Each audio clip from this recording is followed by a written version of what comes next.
Миний хувьд бас нэг санал байна. Ер нь бол энэ төрийн бас байгууллагын хуулинд бол би бол шүүмжлэлтэй ханддаг. Төрийн бас байгууллагын хууль бол одоо манайх шиг орныг бол тийм одоо задлж магадгүй тийм хууль.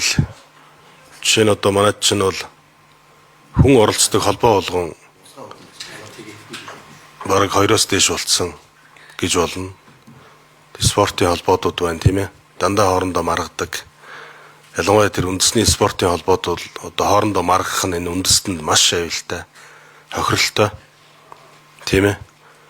Тэгэхээр одоо шагаан холбоо, сурын холбоо л нэг гайг байдаг бах. Тэгээ хүн оролцсон одоо холбоо болгон ингэж 2-3 хуваагдаж ингэж хоорондоо маргалдаж бүр одоо наадмаа хийх үү, хийхгүй юу гэдэг дээр бас очиж маргалддаг ийм хэцүү холбоотууд бас байдаг.